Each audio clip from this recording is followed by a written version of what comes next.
വളരെ കാലമായി ഉത്തരം മുട്ടിക്കാൻ വേണ്ടി നമ്മൾ ചോദിക്കുന്ന ഒരു ചോദ്യമുണ്ട്. ആദ്യമുണ്ടായത് കോഴിയാണോ അതോ മുട്ടയാണോ? കുറച്ചുനാൾ മുമ്പ് ഈ ചാനലിൽ തന്നെ ഒരു വീഡിയോയിൽ ഇത്തരത്തിലുള്ളൊരു കമന്റ് വന്നിരുന്നു. ശാസ്ത്രം എന്തൊക്കെ കണ്ടെത്തിയാലും ആദ്യമുണ്ടായത് മുട്ടയാണോ അതോ കോഴിയാണോ എന്ന് കണ്ടെത്താൻ ഇതുവരെ സാധ്യമായിട്ടില്ലെന്ന്. പക്ഷേ അത് യാഥാർത്ഥ്യമാണോ? അല്ല. ശരിക്കും ഇത് നേരത്തെ തന്നെ കണ്ടെത്തിയിട്ടുള്ളതാണ്. നമ്മളത് പഠിക്കാൻ ശ്രമിക്കുന്നില്ല എന്ന് മാത്രം.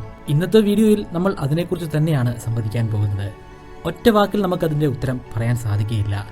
കോഴി എന്ന് പറഞ്ഞാലും മുട്ടയെന്ന് പറഞ്ഞാലും എന്തുകൊണ്ട് എന്നൊരു ചോദ്യം വരും.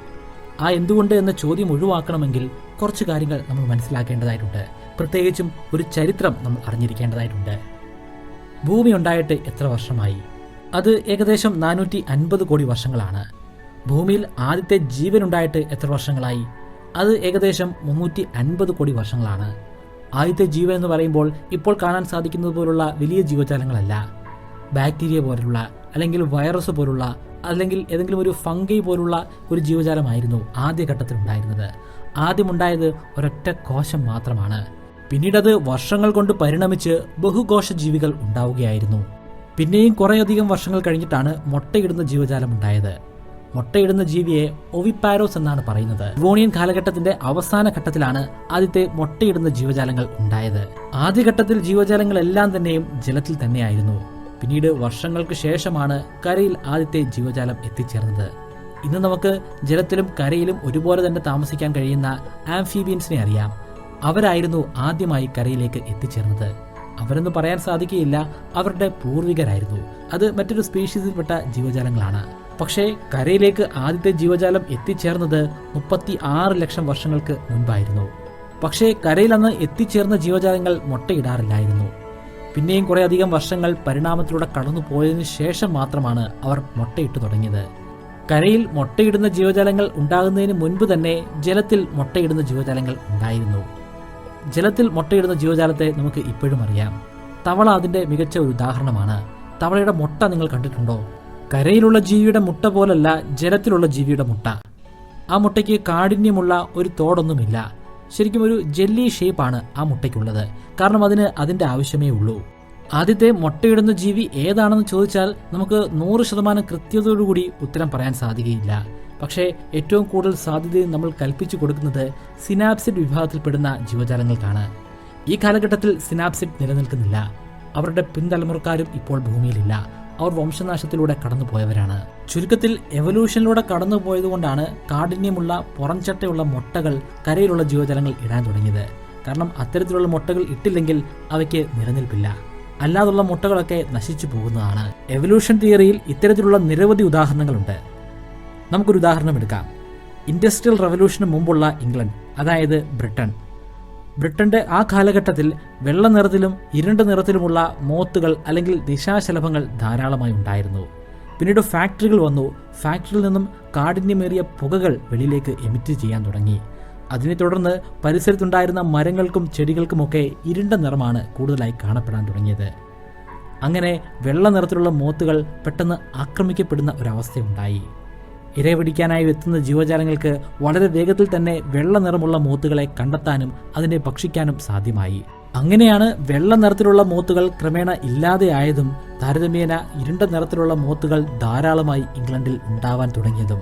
ഇതിനെ ഇൻഡസ്ട്രിയൽ മെലാനിസം എന്ന പേരിലാണ് വിശേഷിപ്പിക്കുന്നത്. ഇത് വളരെ വേഗതയിൽ തന്നെ സംഭവിക്കുന്ന എവല്യൂഷനാണ്. മുട്ടയുടെ ഷേപ്പിനും ഒരു പ്രത്യേകതയുണ്ട്. ആ ഷേപ്പ് അങ്ങനെ തന്നെ ഉള്ളതുകൊണ്ടാണ് ജീവജാലങ്ങൾക്ക് ഇവിടെ നിലനിൽക്കാൻ സാധ്യമാകുന്നത്. മുട്ടയിട്ടതിന് ശേഷം ആ കിളിയുടെ കാലുകൊണ്ട് മുട്ടയൊന്ന് ചലിച്ചാലും അല്ലെങ്കിൽ തെന്നി മാറിയാലും ഏകദേശം അതേ സ്ഥാനത്ത് തന്നെ ആ മുട്ട എത്തിച്ചേരുന്നതാണ്. അതിന്റെ കാരണം ആ മുട്ടയുടെ രൂപം തന്നെയാണ്.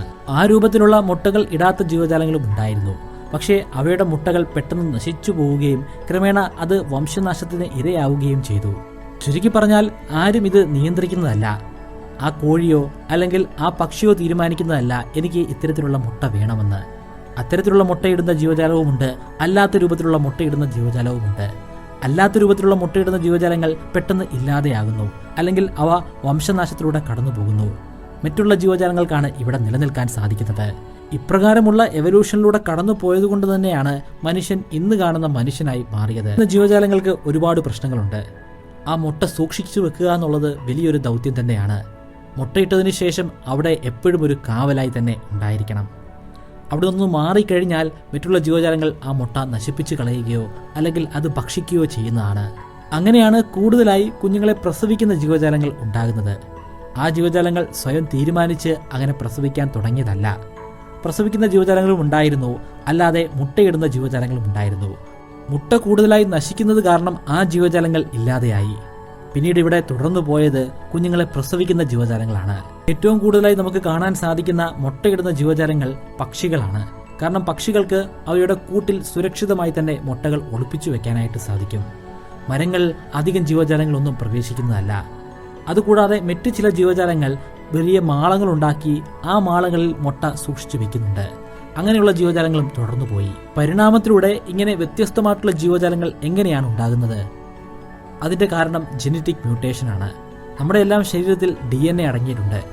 ആ DNAയിൽ എല്ലായ്പ്പോഴും ചെറിയ വ്യതിയാനങ്ങൾ സംഭവിച്ചുകൊണ്ടിരിക്കുന്നതാണ്. വളരെ ചെറിയ നേർത്ത വ്യതിയാനങ്ങൾ മാത്രമാണ്. എന്നാൽ ആയിരക്കണക്കിന് അല്ലെങ്കിൽ ലക്ഷക്കണക്കിന് വർഷങ്ങൾ കഴിയുമ്പോൾ ആ വ്യതിയാനം വലിയ രീതിയിലുള്ള വ്യതിയാനമായി മാറുകയും അത് പുതിയൊരു സ്പീഷീസായി പരിണമിക്കുകയും ചെയ്യുന്നു. അങ്ങനെയാണ് പുതിയൊരു ജീവജാലം ഉണ്ടാകുന്നത്. ഇത് വളരെ പെട്ടെന്ന് നടക്കുന്ന ഒരു പ്രതിഭാസമൊന്നുമല്ല. പല ആളുകളും ചോദിക്കാറുണ്ട്, മനുഷ്യൻ എന്താണ് ഇപ്പോൾ പരിണാമത്തിലൂടെ കടന്നു പോകാത്തതെന്ന്. മനുഷ്യൻ പരിണാമത്തിലൂടെ തന്നെ കടന്നു പോയിക്കൊണ്ടിരിക്കുകയാണ്.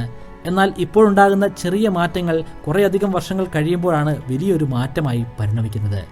ശരിക്കും പറയുകയാണെങ്കിൽ മനുഷ്യരുണ്ടായിട്ട് ഏകദേശം 2-3 ലക്ഷം വർഷങ്ങൾ മാത്രമേ പിന്നിടുന്നുള്ളൂ.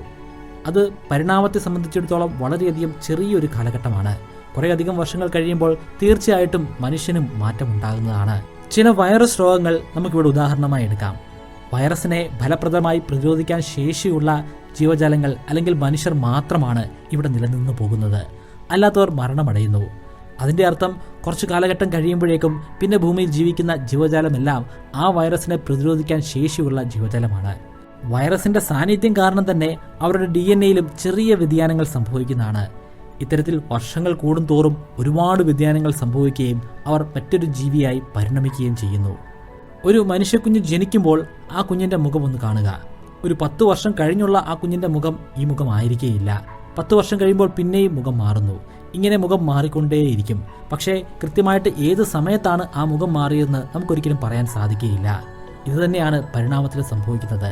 മാറ്റങ്ങൾ തുടർന്നു പോയിക്കൊണ്ടേയിരിക്കുകയാണ്. ഏതോ ഒരു ഘട്ടം എത്തുമ്പോൾ അത് മറ്റൊരു ജീവജാലമായി മാറുന്നു. കൃത്യമായിട്ട് ഏത് ഘട്ടത്തിലാണെന്ന് ഒരിക്കലും പറയാൻ സാധിക്കുകയില്ല. കോഴികൾ അല്ലെങ്കിൽ പക്ഷികൾ അവർ എങ്ങനെയാണ് ഉണ്ടായത്? അവയുടെ തുടക്കം ഡൈനോസറിൽ നിന്നായിരുന്നു.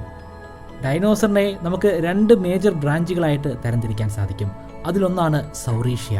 സൗറീഷ്യ എന്ന വിഭാഗത്തെ നമുക്ക് പിന്നെയും തരംതിരിക്കാൻ സാധിക്കും. അതിലൊന്നാണ് തെറോപോഡ്സ്. തെറോപോഡ് ഡൈനോസറുകൾ ധാരാളമായി തൂവലുകളുള്ള വലിപ്പക്കുറവുള്ള ഡൈനോസറുകളായിരുന്നു. അവ പരിണമിച്ചാണ് ഇന്ന് കാണുന്ന കോഴി ഉണ്ടായത്. തെറോപോഡ് ഡൈനോസർ നേരിട്ട് പക്ഷികളായി പരിണമിക്കുകയായിരുന്നില്ല. ഇതിനിടയിൽ ഏകദേശം 8ഓളം വരുന്ന വ്യത്യസ്തമായിട്ടുള്ള സ്പീഷീസുകളുണ്ട്. അതിൻ്റെയൊക്കെ ഒടുവിലത്തെ തലമാണ് പക്ഷികൾ. ആ പക്ഷിയിൽ നിന്നും പിന്നെയും പരിണാമം സംഭവിച്ചാണ് കോഴിയിൽ എത്തിച്ചേരുന്നത്. ഇതിൻ്റെയൊക്കെ ഇടയിലുള്ള ഓരോ സ്പീഷീസിനും നിരവധി ബ്രാഞ്ചുകളുണ്ട്. ആ ബ്രാഞ്ചുകളൊക്കെ പലതരത്തിലുള്ള വ്യത്യസ്തമായിട്ടുള്ള ജീവജാലങ്ങളായി മാറുകയാണ്. ഇത്രയും പറഞ്ഞതിൻ്റെ അടിസ്ഥാനത്തിൽ ഇനി നമുക്ക് ഉത്തരത്തിലേക്ക് എത്തിച്ചേരാം. ആദ്യമുണ്ടായത് കോഴിയാണോ അതോ മുട്ടയാണോ? ഉത്തരം മുട്ടയെന്ന് തന്നെയാണ്. കാരണം കോഴിക്ക് മുൻപും ഇവിടെ ധാരാളം ജീവജാലങ്ങൾ ഉണ്ടായിരുന്നു. കോഴിയുടെ പൂർവികർ, കോഴിയുടെ തൊട്ടു മുമ്പുണ്ടായിരുന്ന പൂർവികൻ south east Asian red jungle fowl അല്ലെങ്കിൽ കാട്ടുകോഴിയാണ്. കാട്ടുകോഴി ഇപ്പോഴുമുണ്ട്. പക്ഷേ ഒരു ഘട്ടത്തിൽ കാട്ടുകോഴിയുടെ ഒരു ബ്രാഞ്ച് നമ്മൾ ഇപ്പോൾ കാണുന്ന കോഴികളായി പരിണമിക്കുകയായിരുന്നു. ആ കോഴികളായി പരിണമിക്കുന്നത് ഒരു മുട്ടയിൽ നിന്ന് തന്നെയാണ്. ആ മുട്ട പക്ഷേ കോഴിയുടെ മുട്ടയായിരുന്നില്ല, കാട്ടുകോഴിയിട്ട മുട്ടയായിരുന്നു. അതിൽ നിന്നാണ് ആദ്യത്തെ കോഴി ഉണ്ടായത്. ആ കോഴി പിന്നീട് മുട്ടയിട്ടു. ആ മുട്ടയാണ് കോഴിമുട്ട. അപ്പോൾ കോഴിമുട്ടയിട്ടത് ഒരു കോഴി തന്നെയാണ്. പക്ഷേ ആദ്യത്തെ കോഴി ഉണ്ടായത് ഒരു കോഴിമുട്ടയിൽ നിന്നല്ല, അത് ഒരു മുട്ടയിൽ നിന്നാണ്. എന്നാൽ അത് കാട്ടുകോഴിയുടെ മുട്ടയാണ്. അപ്പോൾ ചോദ്യം മാറുന്നതനുസരിച്ച് ഇവിടുത്തെ ഉത്തരവും മാറും. ആദ്യമുണ്ടായത് കോഴിയാണോ മുട്ടയാണോ? ഉത്തരം മുട്ടയാണെന്നാണ്. എന്നാൽ ആദ്യമുണ്ടായത് കോഴിയാണോ കോഴി മുട്ടയാണോ എന്ന് ചോദിച്ചാൽ ആദ്യമുണ്ടായത് കോഴിയാണ്. ഭൂമിയിൽ ആദ്യമായി ഉണ്ടായ സെല്ല്, എങ്ങനെയാണ് ആ സെല്ല് ഉണ്ടായത്? അത് പിന്നീട് എങ്ങനെയാണ് പരിണമിച്ച് ഇന്ന് കാണുന്ന മനുഷ്യനായി മാറിയത്? ഒരു വലിയ കഥ തന്നെയാണ്. ദൈർഘ്യമേറിയ ആ കഥ ഒരു വീഡിയോ ആക്കി ചെയ്യണമെന്നുണ്ട്. ദൈർഘ്യമേറിയ ഒരു വീഡിയോ തന്നെ ആയിരിക്കും. അത്തരത്തിലുള്ള ഒരു വീഡിയോ കാണാൻ നിങ്ങൾക്ക് താല്പര്യമുണ്ടെങ്കിൽ താഴെ കമന്റിൽ അത് രേഖപ്പെടുത്തുക. നമസ്കാരം, ഞാൻ ബ്രൈറ്റ് കേരളയിൽ. നിങ്ങൾക്ക് ബ്രൈറ്റ് കേരളയിൽ എന്ന യൂട്യൂബ് ചാനലിന്റെ ഭാഗമാകണോ? അങ്ങനെയെങ്കിൽ സബ്സ്ക്രൈബ് ബട്ടണോട് ചേർന്ന് കാണുന്ന ജോയിൻ ബട്ടണിൽ ക്ലിക്ക് ചെയ്യുക.